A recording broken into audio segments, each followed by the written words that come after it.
human element story starts in 1952, when Will Schutz was recalled into the U.S. Navy. He was a research psychologist, and he was given the task of figuring out how teams of men could work most productively together.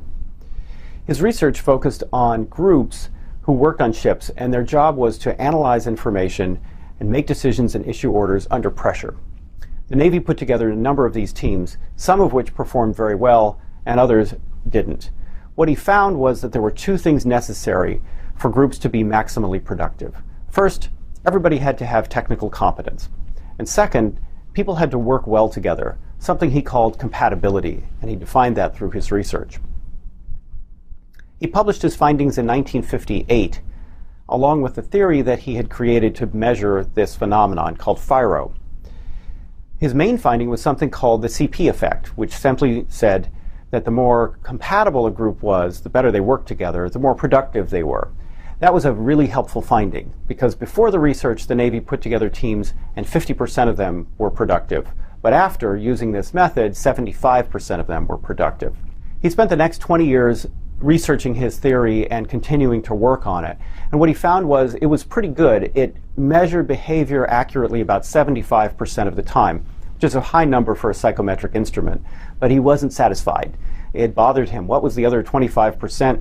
And why is it that some people who seemed to be compatible still didn't work very well together? So this led him to explore. And he explored the functioning of feelings, the functioning of the mind, the body, the interaction among all of these things to figure out, well, how do people fully achieve their potential? How do they really solve problems and work better together?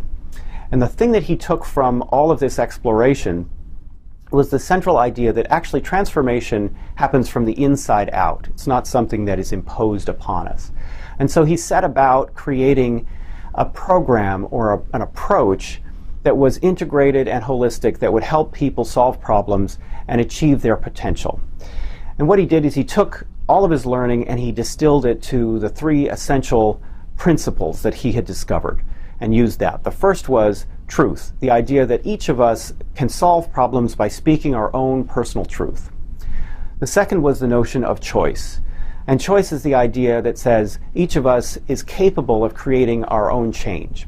And the third is awareness, that self-awareness, understanding my own motivations and feelings, is key to making change happen and to sustain it. Added to all of this were the parts of the experiential methods that he had been studying that he incorporated into the methodology. Methods for self-perception, imagery or visualization, which helps us uncover our unconscious motivations, feedback, which helps people understand themselves better and solve problems with others, and structured experiences, which are physical activities that help people become more aware of their own behavior and motivations, especially when it doesn't match the way they think of themselves. At the same time, he revisited his earlier scientific work because he wanted to include it in the methodology. And he discovered, to his delight, that FIRO-B, the original research tool, was now widely used in training. But at the same time, he was uneasy because he had never intended it for training, and for that reason had never written an interpretive guide to it, and was not happy about the way that it was used in training or the way that it was interpreted. So he updated the instrument and the theory on which it was based, FIRO theory, and created Element-B, which was specifically used for training, and the successor to FIRO-B. In addition, based on the revised theory, he created a series of FIRO-based instruments, including Element F for feelings and Element S for self-concept. All of these instruments and the revised theory were incorporated into the approach.